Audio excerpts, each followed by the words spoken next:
Bonjour à tous et bienvenue dans ce nouvel épisode de Kick le Boomer Dream. On se retrouve cette semaine pour la deuxième partie de l'épisode sur gérer les locataires difficiles.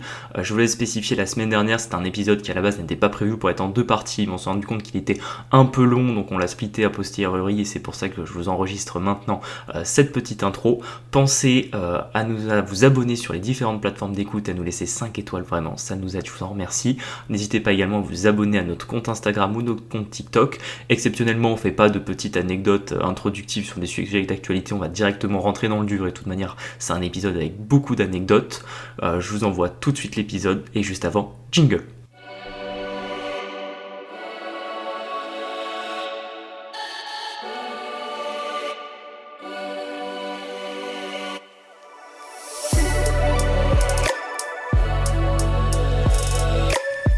Parlons un peu problème.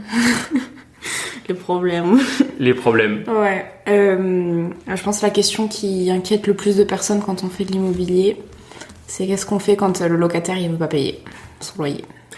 Quand le locataire ne veut pas payer son loyer, déjà cette question est assez large et assez vague. Qu'est-ce que ça veut dire pas payer son loyer ? Que ça veut dire exactement ? Qu'est-ce que ça veut dire ne pas payer son loyer ? Parce que on a déjà évoqué ce chiffre, vous avez 98% des locataires en France qui payent leur loyer.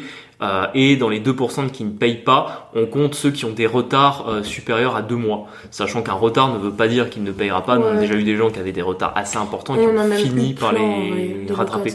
Oui, c'est-à-dire qu'il faut bien comprendre que forcément, quand vous êtes locataire, c'est parfois que soit vous êtes à un moment de votre vie où vous n'avez pas énormément d'argent, ou alors vous avez un métier qui vous rapporte pas suffisamment, et parfois il y a des accidents de vie qui arrivent. Déjà, il faut bien comprendre que si c'est une personne qui fait une démarche de vous contacter en amont, ça c'est le meilleur des cas, ça peut parfaitement arriver que la personne vous dise voilà, je suis désolé, il m'est arrivé ça, ce mois-ci ça va être compliqué de payer dans les temps, et à ce moment-là la personne vous propose une solution, vous trouvez une solution avec elle. Quoi qu'il arrive, restez toujours dans la communication. Quand il y a une question de paiement du loyer, de retard ou même d'impayé, la communication c'est le plus important. Essayez de maintenir vraiment la communication le plus longtemps possible, parce que plus vous le maintiendrez, plus vous aurez une chance qu'à un moment donné la situation se régularise d'elle-même. Donc voilà, donc par exemple le premier cas qui est pas forcément hyper simple, mais qui peut arriver, la personne vous dit voilà, j'ai pas ce mois-ci, je peux pas payer mon loyer, je vous payerai le mois prochain. À ce moment-là, essayez de vous assurer, la personne vous sera en capacité de le payer l'an prochain. Est-ce qu'on fait un échelonnement ? Vous lui demandez est-ce que vous pouvez pas payer un petit peu, est-ce que vous essayez un petit peu de négocier avec lui sans trop en restant à l'écoute et en essayant de bien communiquer, mais par contre faut le suivre. À partir du moment où il vous dit j'ai un problème pour payer, faut pas le lâcher. Il faut pas le lâcher, il faut le forcer à tenir ses engagements. Moi, je pense que c'est le plus important là-dessus, c'est que on peut parfaitement se montrer compréhensible avec quelqu'un et dire voilà, je comprends parfaitement qu'il peut y avoir un accident, que là ce mois-ci vous pouvez pas payer votre loyer, qu'on vous allez payer en plusieurs fois, mais par contre, si vous êtes engagé à rembourser une partie des sommes à telle date, il faut qu'à telle date ce soit fait.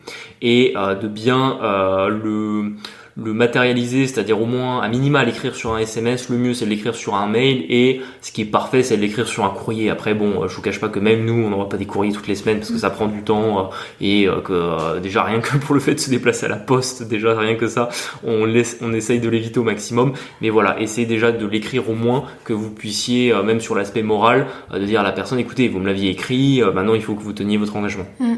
Je pense sur tous les locataires qu'on a eu, en vrai, il y avait, je dirais 90% qui sont à chaque fois de bonne foi. Oui. Au final, on a toujours peur du locataire méchant qui veut pas payer, qui veut arnaquer. Honnêtement, c'est quand même, ça arrive. Nous, ça nous est arrivé plusieurs fois même, mais à chaque fois, la plupart, c'est des gens qui sont quand même honnêtes.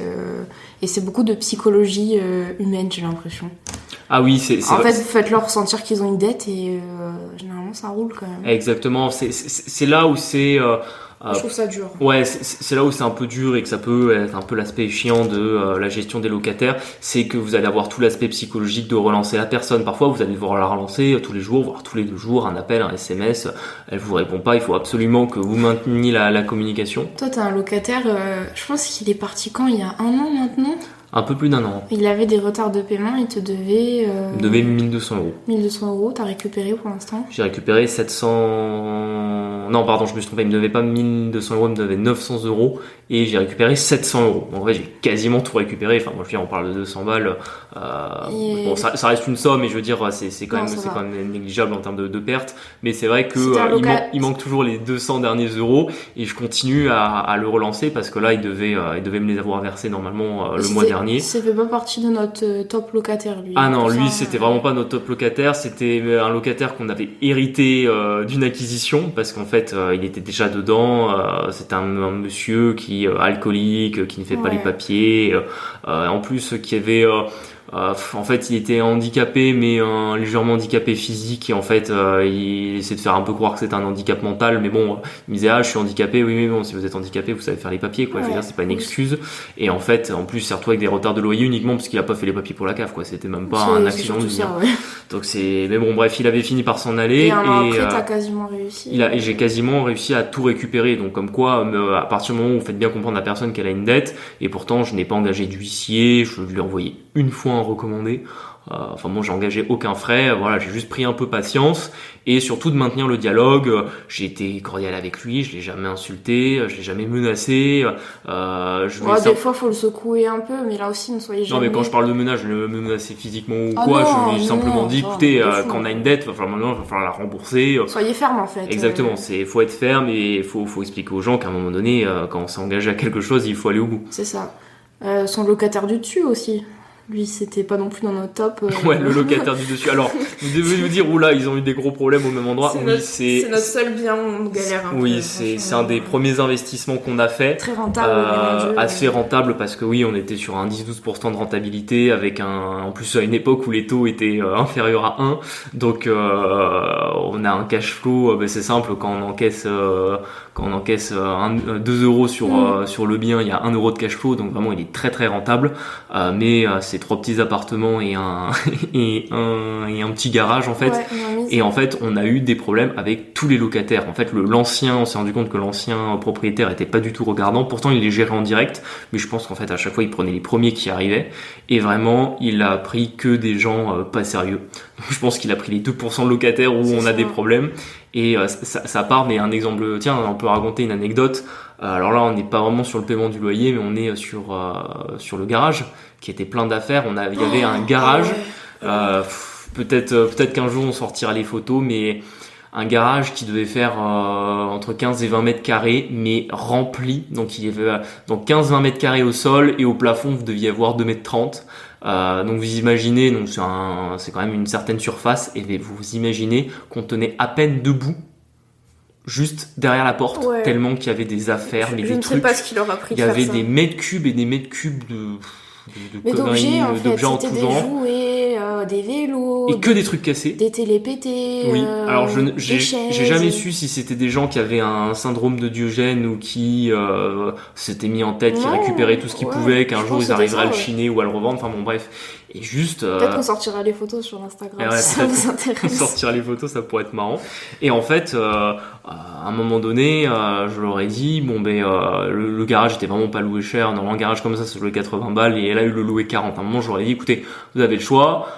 Soit vous mettez un peu d'ordre, parce que même en question de sécurité incendie, c'était dangereux. Mais surtout dedans, on a l'accès à l'eau. On avait l'accès à l'eau des autres appartements. Donc je leur ai dit, si un jour il y a le moindre problème, enfin déjà il faut que vous mettiez un peu d'ordre et que vous libériez un peu le passage dans le garage. Et en plus, soit vous payez le vrai prix de ce que vaut la location au moment où le bail s'est terminé, qu'il fallait le reconduire, soit vous quittez les lieux. Enfin bon, là comme c'était un garage, c'était retirer les affaires. Et en fait, à partir de là, ils ont décidé de plus me répondre. Ils se sont dit qu'en me répondant pas, en fait... Ils ont plus payé non plus, hein, ou très peu, je crois. Ils payaient de par-ci par-là, il me semble. Oui, c'est ça. En fait, en plus, ils ont commencé à faire sauter certains loyers. Bon, là, c'était des loyers de 40 euros par mois, donc c'était... j'ai pas commencé à remuer ces laitières pour les rattraper. Mais je me suis dit, eux, je vais pas les rater. Donc j'ai fait les choses dans les règles, j'ai envoyé un courrier, j'aurais dit, mais maintenant c'est terminé. Vous devez reprendre vos affaires et libérer à telle date. Ils ont retrouvé mon numéro de téléphone, ils m'ont appelé, ils m'ont dit mais vous comprenez bien, il nous faut un peu de temps pour retrouver autre chose pour stocker les affaires. Je dis pas de souci, je vous laisse 3 mois. Franchement, j'étais même pas obligé de leur laisser 3 mois. Hein. C'est pas vraiment parce que je voulais me montrer correct. Légalement, t'étais en plus dans ton droit, quoi. Ah oui, on a parce que le bail était fini. Il devait Ouais. partir du jour au lendemain. Surtout qu'en plus, on n'est pas sur un appartement, on est sur un garage. Donc en soi, du jour au lendemain, je peux casser la serrure et mettre un cadenas. Et c'est fini. C'est pas, vous avez pas la protection du domicile. Hein, donc vous pouvez vraiment faire pas ce que vous voulez. Mais là, vous pouvez vraiment appliquer le bail tel qu'il est écrit dedans. Et du jour au lendemain, changer la serrure sans aucun souci. Et en fait, ils m'ont plus du tout répondu. Ils ont commencé à ne plus payer, etc. J'ai dit bon, mais c'est pas très grave. Là vraiment j'ai un coup de chance sur ce coup-là, c'est qu'en fait j'ai mis une annonce sur le Bon Coin, j'ai réussi à relouer le garage au bon prix en trouvant quelqu'un très sympathique qui avait besoin d'un garage et on s'est arrangé. C'était quelqu'un qui avait du temps. Moi j'en avais pas pour vider le garage et je lui ai dit écoutez je vous fais 4 mois de loyer et vous me videz tout ce qu'il y avait dedans. Et effectivement cette personne-là l'a fait. Et bon, ça c'est les aléas de la vie, mais en fait, au bout de 2 mois, elle avait entièrement vidé le garage et elle m'a dit, malheureusement, j'ai un changement de projet de vie, je dois vous libérer le garage tout de suite. Et du coup, en fait, j'ai récupéré le garage vide 2 mois après. Donc, en fait, cette personne m'avait quasiment gratuitement vidé l'intégralité du garage. Et tu lui avais fait cadeau des loyers, je Ah crois, oui, non, quand mais il même. avait rien payé. Hein. Ouais. J'avais fait entièrement cadeau des loyers. Mais bon, c'était prévu qu'il reste plus longtemps et il devait avoir plus d'exonération de loyer. Moi, je lui ai dit, vous pouvez rester si vous voulez. Mais il m'a dit non, moi, je peux pas garder le garage parce que je m'en vais. J'ai dit bon, mais écoutez, on récupère comme ça. Et donc, des fois, ça finit bien. Mais c'est vrai que dans cet immeuble-là, on a eu ensuite pas mal de problèmes avec. Même là, en ce moment, on aura un contrat peut-être.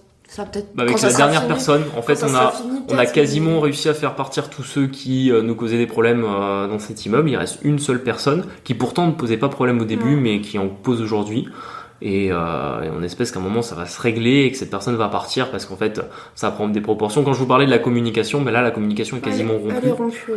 Parce que la personne refuse de me prendre au téléphone et sincèrement on n'a pas très bien compris pourquoi. Pas quelqu'un qui ce qu'on sait aujourd'hui c'est qu'elle nous doit même pas un mois de loyer, parce qu'en fait la CAF paye les 2 tiers.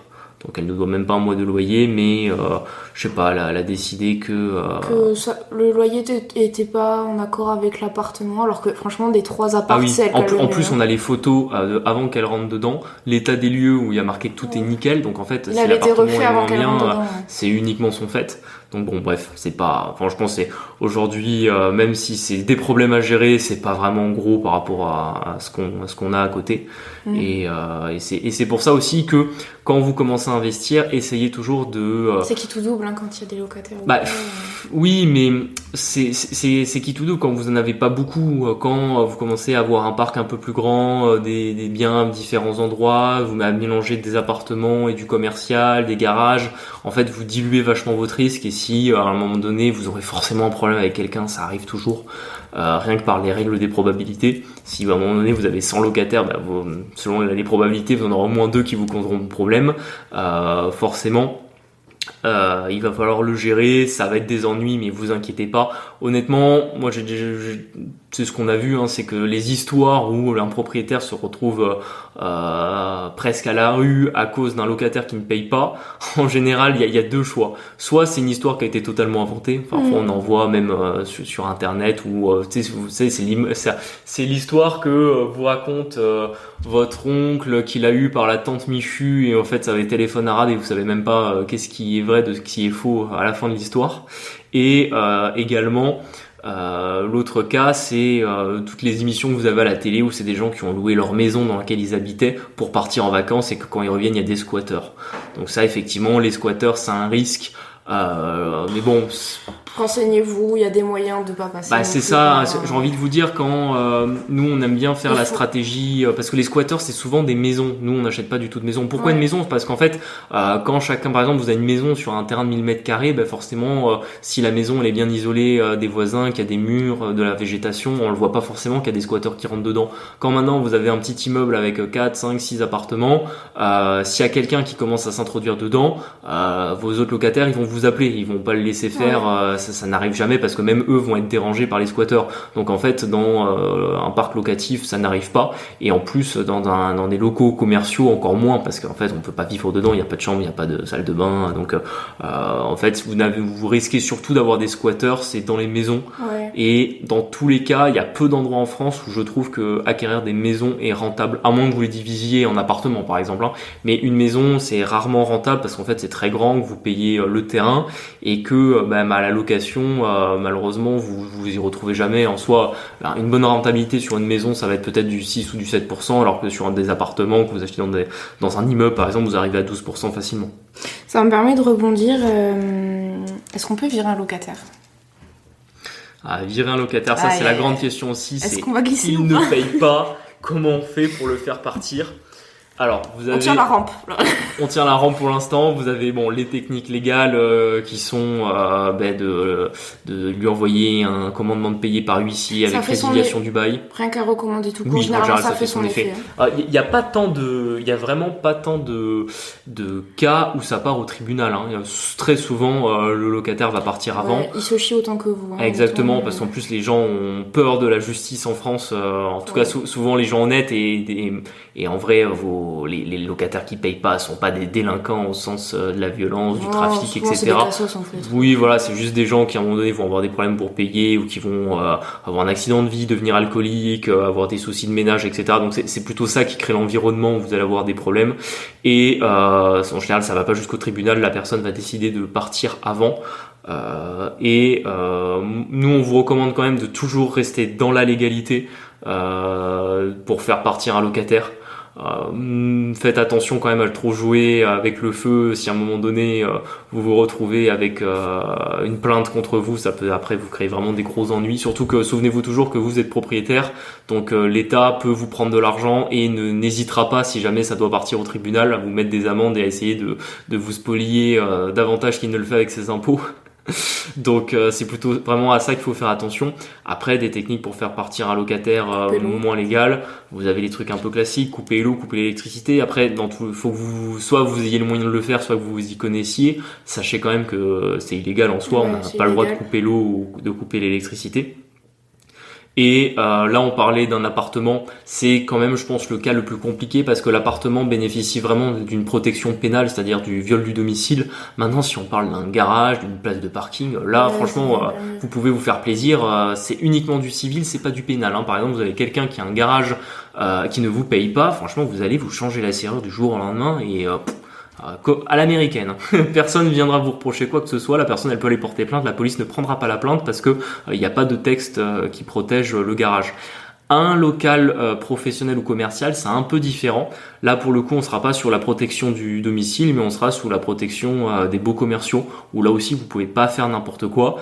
Mais là encore, l'avantage que vous avez, c'est que si un jour vous vous retrouvez dans le cas d'un bail commercial et que en fait l'entreprise fait faillite et ne vous paye plus, soit effectivement vous pouvez ne pas avoir de chance et ça va au tribunal en procédure collective, mais il y a quand même des protections du bailleur qui font en sorte que vous êtes un créancier qui soit quand même payé suffisamment haut, c'est-à-dire que vous serez payé toujours après l'État quoi qu'il arrive, mais vous serez payé par exemple avant les fournisseurs.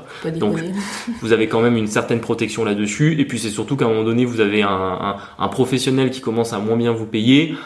Il habite pas là. À un moment donné, vous lui dites bon, mais si ton business n'est pas rentable, tu t'en vas, tu me rends le local et comme ça au moins tu me dois plus d'argent quoi. C'est quand même ce qui sera le plus simple. Le problème des appartements, c'est que les gens vivent dedans.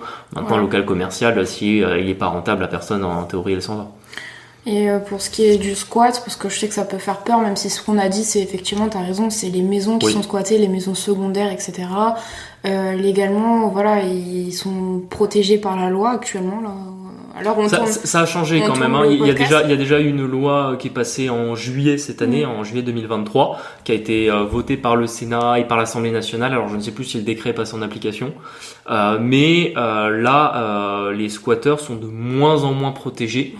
Et c'est quand même c'est tout à fait cohérent, mais c'est vrai que la législation les dernières années avance vachement en faveur des propriétaires uniquement sur le squat. On parle pas, attention, le squatteur c'est vraiment quelqu'un qui s'introduit par effraction dans un logement et qui c'est pas le locataire qui paye pas. Domicile. Le locataire qui paye pas, c'est autre chose. Au début, c'était légal qu'il soit là, il avait un contrat, il payait et après il y a eu des soucis. Non, là on parle vraiment du squatteur qui s'introduit par effraction. Lui pour le coup il est de moins en moins protégé, c'est juste. Et la plupart du temps quand vous allez entendre des histoires de squat, en général ça sera des histoires qui auront eu lieu il y a plusieurs années. Du coup, je disais sur le squat avant que tu m'interromps. Désolé. Alors je recommande pas du tout, mais en vrai, je pense que c'est bon quand même à savoir pour ceux qui sont un peu, qui savent que la justice elle est pas dans leur faveur, mais faites toujours attention à ce que vous faites quand même. On recommande pas, vaut mieux faire quelque chose de légal, Mais pour les squatteurs, en fait, il faut que le squatteur soit squatté. C'est-à-dire que, pas vous, mais vous envoyez quelqu'un pour squatter votre bien. C'est vrai que c'est une solution C'est une parce technique. que... La loi est bête. Exactement, c'est-à-dire que... Donc autant des solutions bêtes, en fait. La loi, c'est-à-dire que les textes du code pénal qui répriment en fait la violation de domicile du propriétaire, c'est vrai que c'est un texte qui est assez sévère, c'est-à-dire que le locataire qui ne paye pas ou dégrade son bien est moins maltraité que le propriétaire qui voudrait récupérer son bien vis-à-vis des squatteurs.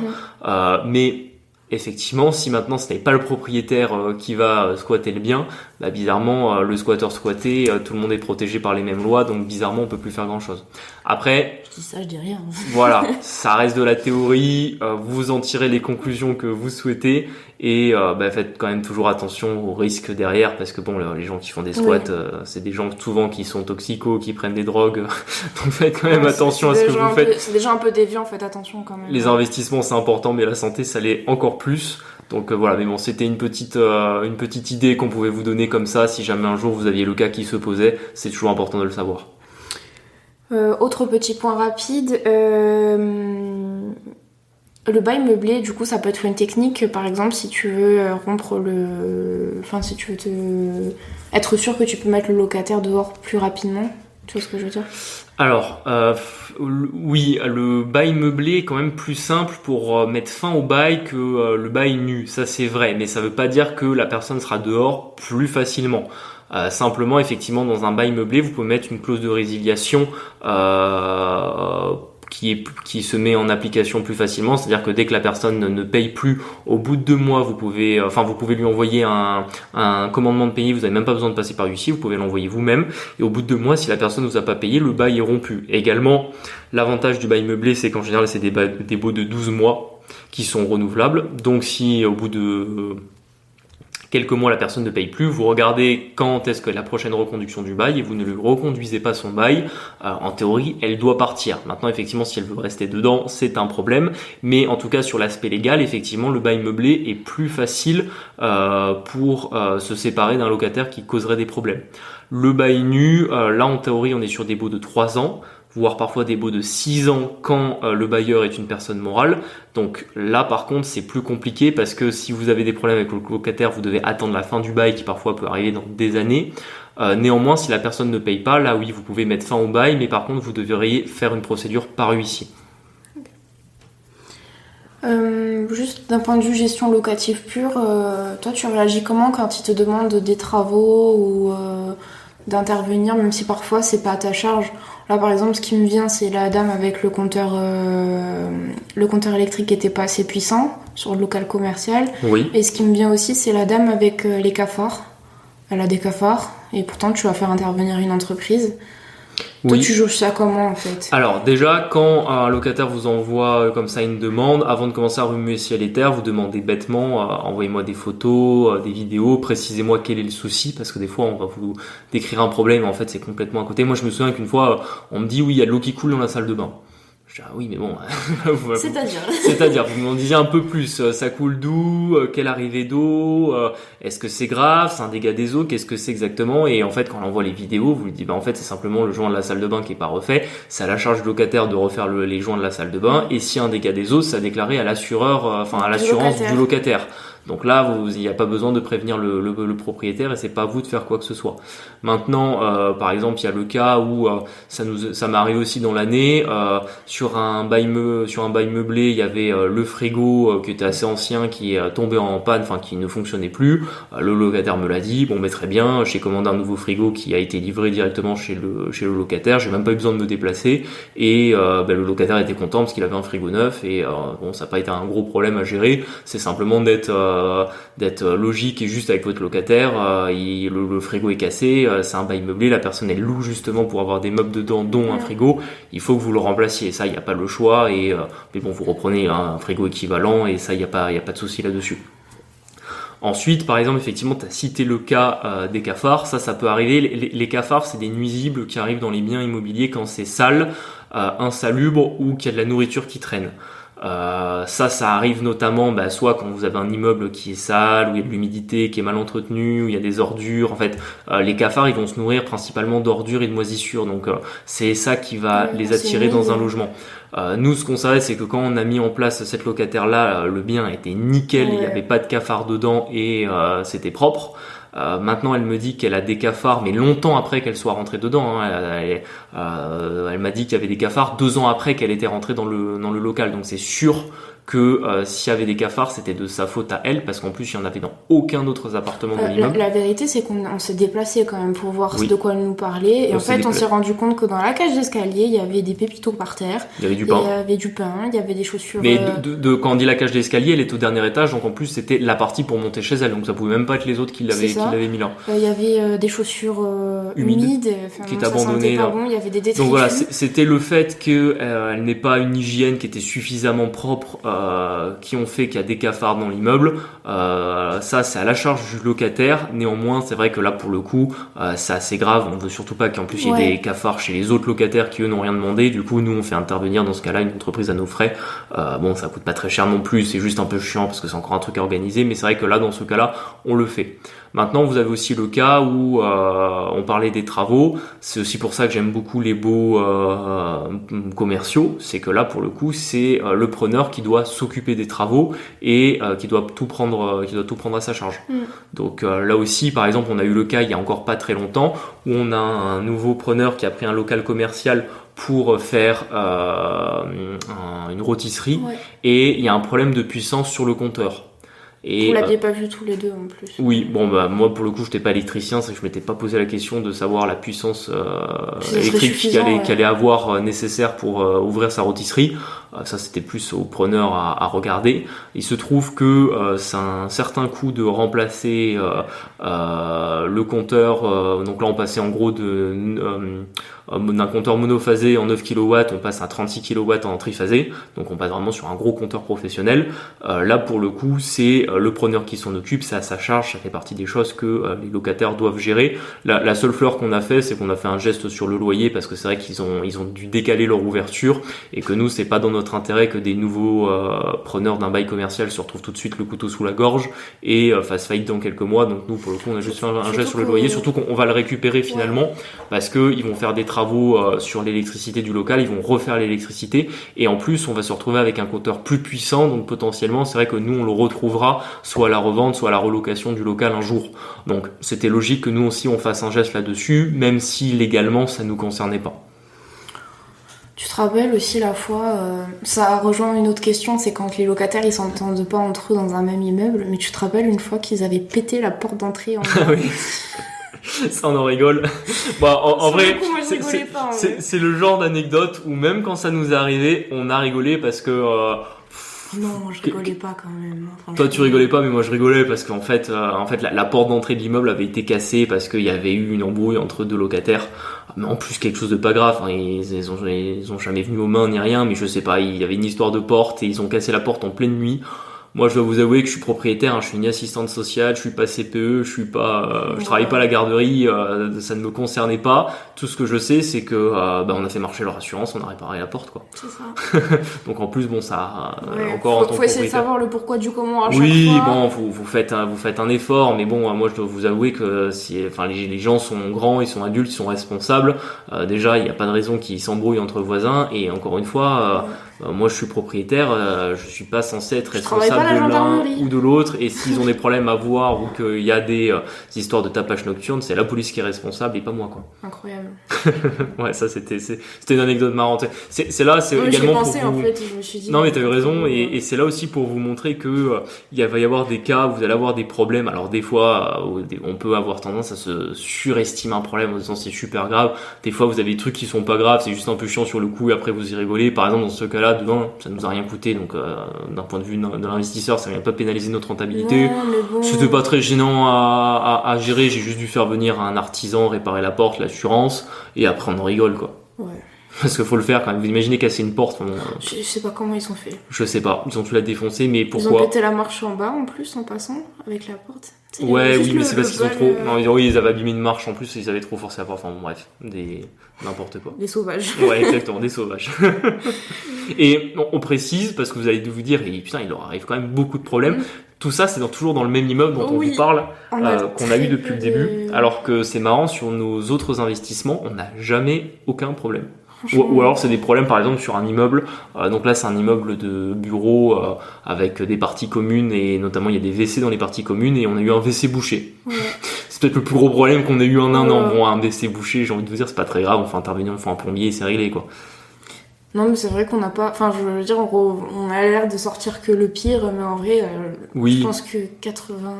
En fait 80%, vous savez la loi de Pareto, c'est toujours pareil, c'est-à-dire que 20% de vos locataires vont vous créer 80% de vos problèmes, mais typiquement c'est un de nos premiers investissements là, ce petit immeuble où on a 80% de nos problèmes, mais alors qu'il représente moins de 20% et de nos loyers et de nos locataires en termes de nombre de locataires et de loyers payés quoi. Parce donc que c'est vraiment abusé. À part cet immeuble, on n'a pas eu. Il y a le mec mort en vrai, ça c'était. On l'a déjà raconté. Ouais, le mec mort, on l'a déjà raconté dans un autre épisode, on ne racontera pas. Mais ça c'est dans un autre immeuble qui a été vendu, mais qui était pas très loin du premier parce que c'est un quartier qui est plus compliqué sur aussi. Sur les autres biens, on a très peu de problèmes en vrai de gestion locataire. Non, sur les autres après. Sinon, j'avais une dame qui voulait, en fait, l'électricité de la cage d'escalier était reliée à son compteur.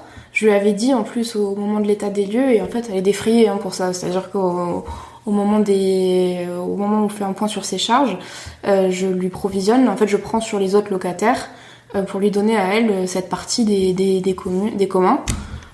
Pendant 3 mois, je crois qu'elle a pas voulu. Elle voulait pas en fait payer l'électricité des communs, sachant que je lui avais expliqué que. Non, mais payer l'électricité des communs, faut qu'ils comprennent. En fait, c'est simplement que c'est un vieil immeuble et des fois dans les vieils immeubles, c'est souvent ce qui se faisait, c'est-à-dire que l'électricité des parties communes est mise sur le compteur du dernier étage. Et à ce moment-là, c'est normal. C'est un coût. Après, attention, on parle de 3 ampoules en LED dans la cage d'escalier avec un minuteur. Tout pété, on est sur 3 € par mois d'électricité. Mais bon, naturellement, c'est normal, faut défrayer le locataire. En plus, on le défraye très correctement parce que ce qu'on fait dans ces cas-là, c'est qu'en général, on va plutôt rembourser entre 6 et 10 € par mois aux locataires. Enfin, 9 €, elle est entièrement gagnante dans l'histoire, mais du coup, elle avait coupé sur son compteur le fusible des parties communes. Et elle voulait pas le rallumer. Et voulait pas le rallumer. C'est là où il faut utiliser un peu de psychologie. À un moment donné, il faut lui dire, mais vous vous rendez compte quand même, c'est les parties communes, il y a un escalier, s'il est dans le noir, c'est très compliqué pour tout le monde, quoi. Surtout qu'en plus, dans ce cas-là, elle était pas perdante, et en plus, on lui avait dit, il faut dire, il n'y avait pas de secret, il n'y avait pas d'arnaque, elle était prévenue dès le début. Voilà, donc on est sur ce petit genre de problème. Ce problème-là, après, il est réglé, cette locataire-là, elle est sympa, on s'entend bien avec elle, et depuis, l'histoire est réglée. Tu veux rajouter quelque chose? Parce que je pense qu'on a fait quand même un petit tour. Ouais, on a fait un bon tour. On a essayé de vous donner un peu nos conseils pour la gestion des locataires, comment les choisir. On vous a raconté plein d'anecdotes. Ouais, franchement, on pourrait passer la nuit à raconter. Ouais, vraiment, on a vraiment eu. C'est là, je pense que c'est là où vous voyez quand quelqu'un est vraiment investisseur immobilier, c'est quand il peut vous raconter des bonnes et des mauvaises anecdotes sur ses locataires pendant des heures et des heures. Parce que c'est vrai qu'il nous est arrivé quand même tout un tas de trucs. Il y en a plein qu'on n'a pas dit là qui me viennent. Oui, après qui sont soit moins intéressantes, soit moins marrantes. Après, moi ce que je noterais quand même, c'est que il nous est jamais rien arrivé de grave en fait. Je pense que c'est peut-être là-dessus qu'on peut conclure, c'est que tous les problèmes qu'on a eu, si vous voulez, c'est toujours pareil dans la vie, il n'y a pas de repas gratuit. Si vous arrivez à créer une rentabilité sur un investissement, c'est parce que vous avez pris un risque ou parce que vous avez travaillé. Et dans l'immobilier, le fait qu'on arrive à tirer des très grosses rentabilités, que ce soit sur les loyers ou sur la plus-value, c'est aussi la contrepartie quelque part de l'investissement que vous allez devoir faire en temps sur la gestion des problèmes. Après, ça ne remet pas en cause le bien fondé de votre investissement parce qu'encore une fois, nous, il ne nous est jamais rien arrivé de grave et ça n'a jamais remis en question à aucun instant la rentabilité globale des projets. Ça nous coûte juste du temps. Oui, après je dirais aussi c'est parce que nous on a fait le choix de faire ça. On tient des jobs CDI en même temps. C'est vrai que des fois il y a des périodes qui sont plus chargées que d'autres, mais comme tout le monde, je pense, dans sa vie. C'est juste ça que des fois, où franchement, quand faut taper des allers-retours à 1 heure de chez nous, si vous voulez, c'est au bout d'un moment, c'est que ça peut arriver au moment. C'est un peu dur, quoi. Après, tout se résout, hein. Franchement, Donc une bonne communication surtout. Surtout qu'avec le temps on progresse, on se crée toujours un réseau sur le secteur, on trouve des artisans qui sont sur place. Et aujourd'hui, honnêtement, avec les outils informatiques qu'on a, la plupart du temps, il n'y a pas besoin de se déplacer parce qu'encore une fois, imaginez, vous avez un locataire qui vous appelle parce qu'il y a une fuite d'eau. Moi, personnellement, je suis pas plombier. Je vais pas me déplacer pour résoudre la fuite, je ne saurais pas faire et ça n'a aucun intérêt que je me déplace. À ce moment-là, ok, il y a une fuite d'eau, envoyez-moi une vidéo, je vois sur la vidéo à peu près ce que c'est, parce que bon, je m'y connais en plomberie, c'est pas mon métier, mais bon, voilà, je vais quand même voir si c'est une arrivée d'eau, si c'est une sortie d'eau, est-ce que c'est de l'eau propre, de l'eau sale, enfin bon bref, les questions que va vous poser le plombier au téléphone pour savoir ce qu'il doit prendre comme outil en fait, aussi simple que ça. Donc ça c'est mon job et ça me prend quelques minutes de soit passer un coup de téléphone, soit répondre aux SMS pour demander des vidéos pour en savoir plus. Après j'appelle mon plombier, bon ben voilà, il y a tel problème, il faut faire ça, le plombier me dit ok, passez-moi le numéro du locataire et il va régler ça. Et moi dans l'histoire j'ai même pas besoin de me déplacer. Après encore une fois, nous c'est un parti pris de gérer nos locataires en direct.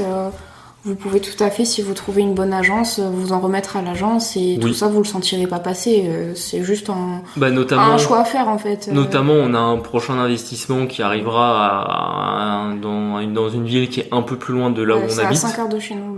Donc là pour le coup, on pourra pas faire les visites, on pourra pas gérer les locataires, on délèguera une agence. Mais pour le coup, étant donné que c'est pas la même, on n'est pas du tout dans la même région.